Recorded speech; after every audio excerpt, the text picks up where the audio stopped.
All right. Hi, I'm Brian Hubbard. I'm the art teacher at Sarasota School of Arts and Science located in Sarasota, Florida. I am Tara Tamash. I am his proud principal. My name is Patty Narosny. I'm the show director of HotWorks Fine Art and Craft Shows in the Sarasota Fine Art Show, taking place May 30 and 31, in which Brian and Tara's, the Sarasota School of Arts and Science, are participating in the event this time and last time. My name is Sarasota School of Arts and Sciences is a public charter school. We are a nonprofit, but we also follow all of the rules of any traditional public schools. We only serve middle school students, and our charter or contract with the district and the state was written to create a liberal arts experience for middle schoolers so that they could try many different things and develop hobbies and habits and loves and sometimes hates by trying all of these different elective coursework that we offer, such as visual arts. And a lot of after school programs as well. Our students are very involved in and out of the classroom. Yeah, they've been in quite a few shows. I think he's hit like 13 shows this year. It's like his highest one ever. And we truly appreciate you guys sponsoring shows. It gives artists, visual artists especially, they don't go on stage. We kind of have to force them to even come to the show and see their own art. They don't want to be in a picture. You know, they're always kind of hiding in the background. And these shows definitely give them the opportunity to spotlight their talent. So we appreciate that. It really changes things from I make art to now I'm an artist. You know, right. They're out there. People are seeing their work. And with HotWorks, it was a really great opportunity for students to not only feature their own work, but to feature their own work aside professional artists as well. And I think that really makes a huge difference for these young people. Yeah. Well, our principal, Tara, really loves having them showcase their work. So we work together to really try to see where we can get our art out in the community. And so I did a little dig in and I found HotWorks, and it looked like that would be something that would match what we were looking for perfectly.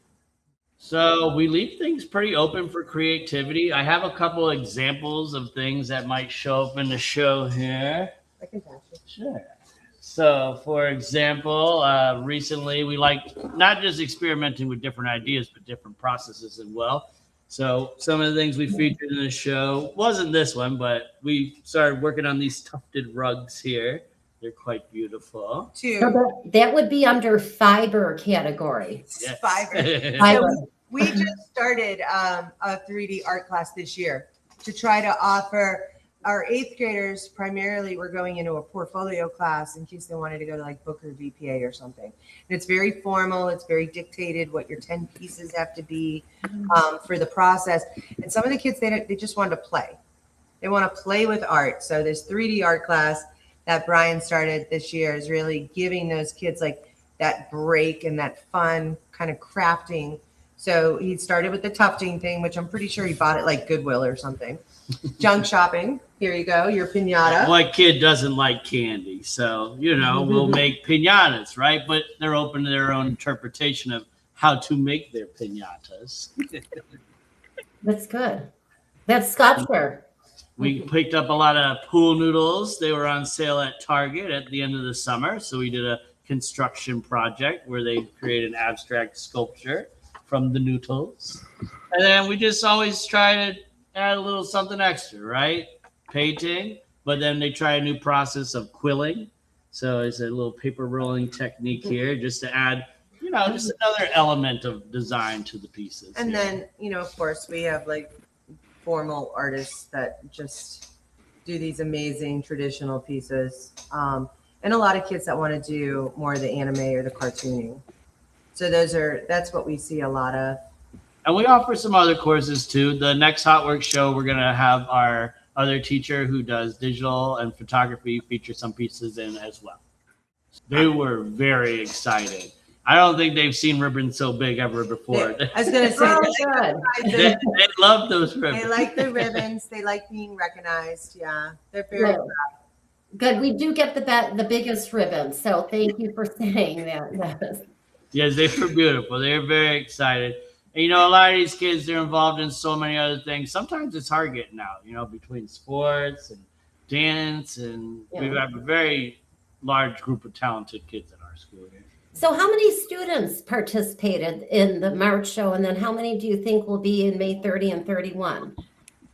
Well, we had, I think everybody make stuff. And then we did like a little mini critique to see who would go to the show. But we had about 20 students total, I think. And next show is a little tricky because school is actually out. So we'll be doing a little show of hands to see who still wants to continue work after school. It's the same week, right? Yeah, it's that'll be the week that we actually end school. A little bonus art show right That's right. So as long as they're not flying out to another country, they should be able to make it up.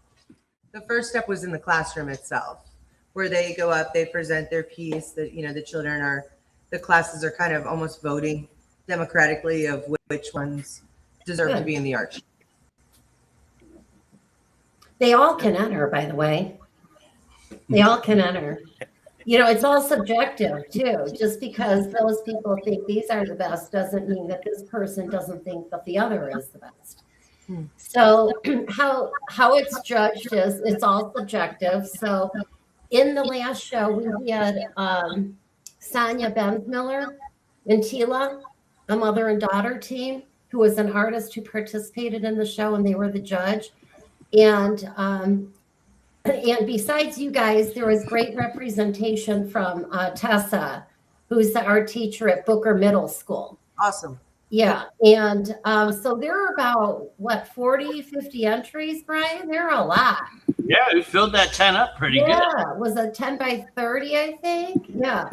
So it was great. You can see some of the pieces on the top and bottom part of the screen. And believe it or not, these kids are ages 9 to 19 or in grades 6 through 12. So at the show, and then we had a couple other students who were not part of other schools, homeschool. And at the show, the ladies took, it was a hard decision because we only had 4 prizes, and I believe we added 4 extra, and because there were so many great options. And it's based on originality, technique, execution, which is the same way we judge the professional artists in the show. But in addition, the professional artists are judged by booth presentation also. So these kids, that's how the Bensmillers were asked to judge. She actually did it based on, I believe, category for certain categories. And so there was a sculpture, a photographer, I'm pretty sure, Brian, right? Yeah. That way, yeah. So we added the 4 additional prizes because there were so many great kids. And we probably took an hour, and then we had a presentation. And we explained, if you don't win, don't give up, because all the artists, the best artists, don't win a prize in every single show that they do.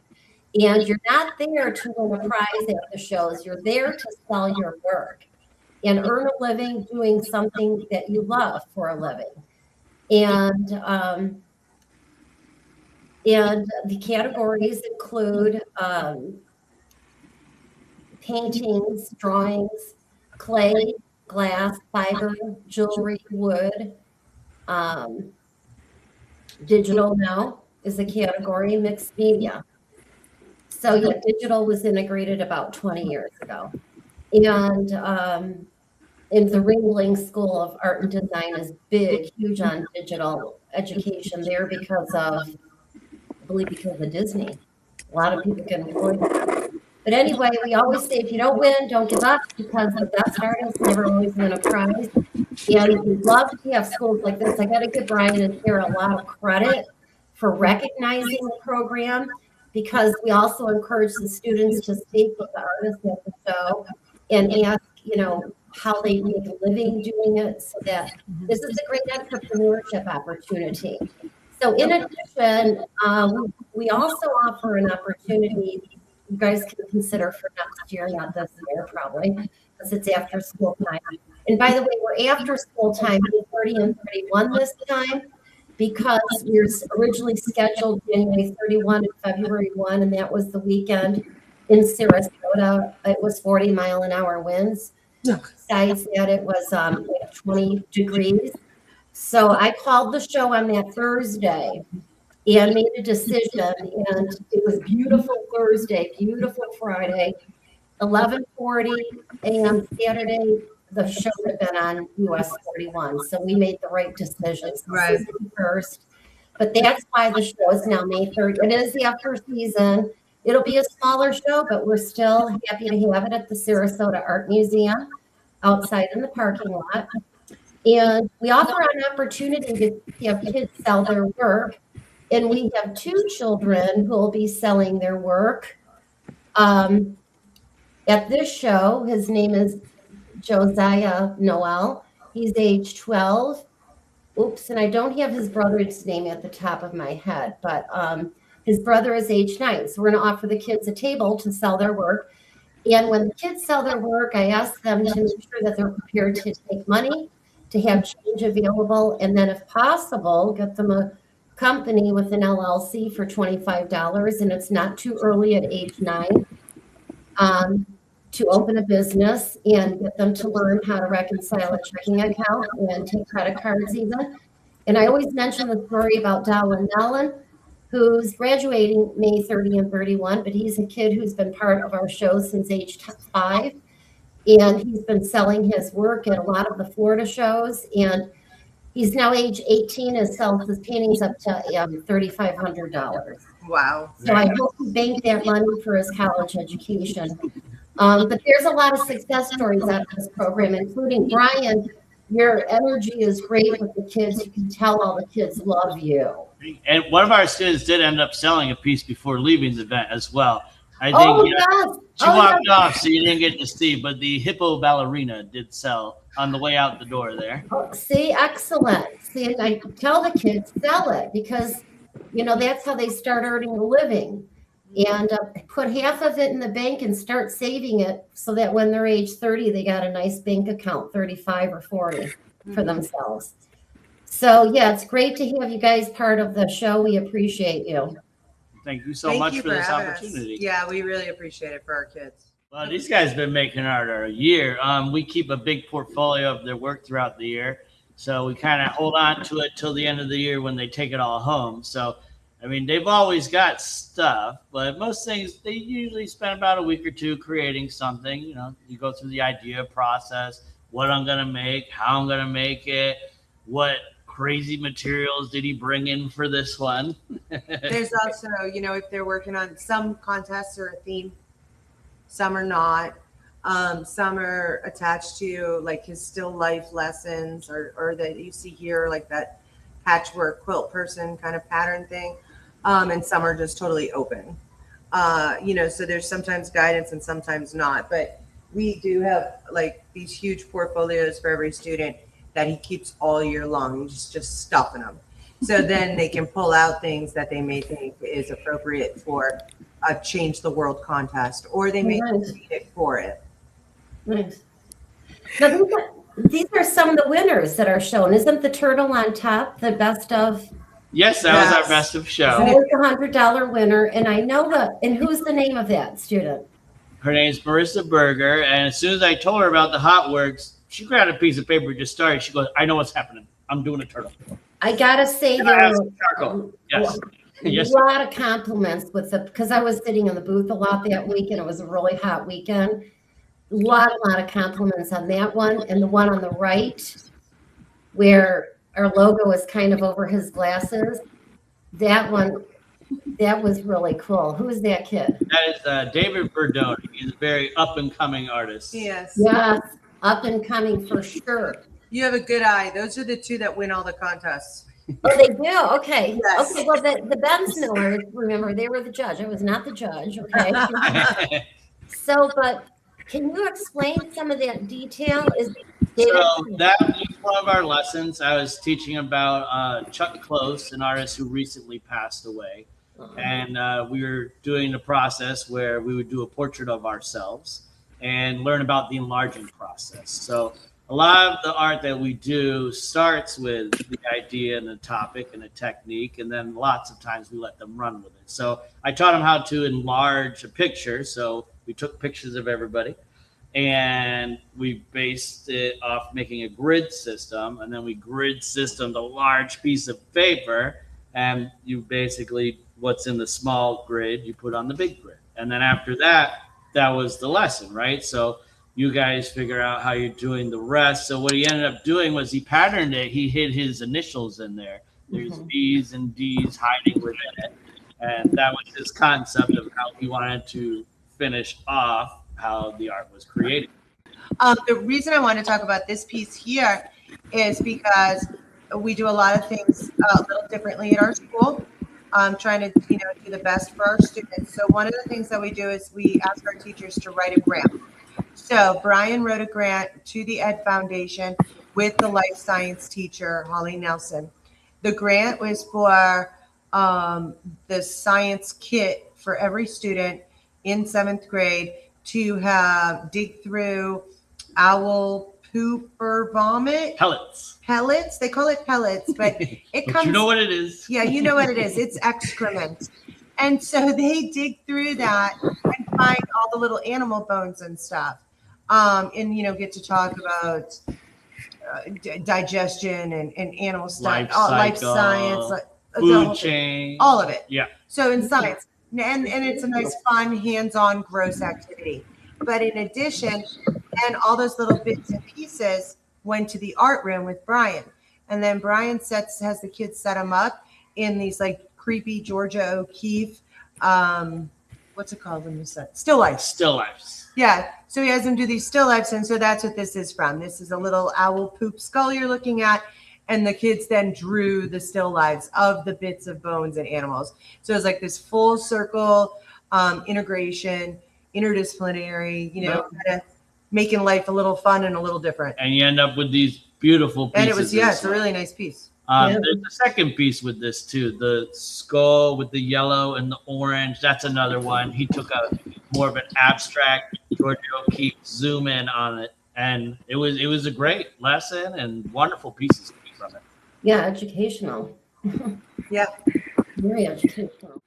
Well, I'll tell you, some of the biggest helpers in the studio here are each other. The friendships and bonds that they build with each other. Mm-hmm. All these kids feed off of each other. They work next to each other. They get their groups of friends, and they're always asking for each other's ideas. A lot of them bringing their own materials. Oh, can I use her marker? She's got, yeah, you guys can do whatever you want. We've got endless materials for students to use, and if they're looking for something, I pop into Goodwill, see what I can find for them. I'm always on the hunt for new things for them. So, a lot of times our students, they really help each other, And I think like having something like the 3D art class gives kids the opportunity that maybe aren't good at, they're not great at drawing portraits, or they're not willing, art in a lot of ways, it's inspiration and then it's practice. Like it's just, you just have to work at it. But some kids just want to play, and that's okay too. Like there's actually nothing wrong with that. So they still make stuff while they're playing too. Right. Like sometimes they don't even realize they're making this stuff till the end. So our 6th graders try every art class on a wheel. They just do 1/4 visual arts, 1/4 drama, 1/4 music, 1/4 technology. Then we have a whole other movement wheel, and they take 2/4 of team sports, 1/4 fitness, and 1/4 dance. And it's just, this is what you do. You're going to try everything. You're going to learn a few, because you can learn art skills, not be an art kid. You're going to learn about color. You're going to learn about shading. You're going to learn about, those generalized things that everybody should really know. You're going to try everything, and then you get to choose in 7th and 8th grade what you want to take. We really like to get the foundation for all the disciplines of art. Yeah, nice. And then they usually choose what they want for the next grades there. So your school is right near downtown, Sarasota. Mm-hmm. You want to say where it's at? Because it's a beautiful school. Oh, thank you. Yeah. We are at 717 Central Avenue. We are right downtown Sarasota in the Rosemary District, previously known as Overtown. We have been in this location for the last 29 years. We have been in this neighborhood. So we have seen just Sarasota grow up around us in so many ways in this neighborhood.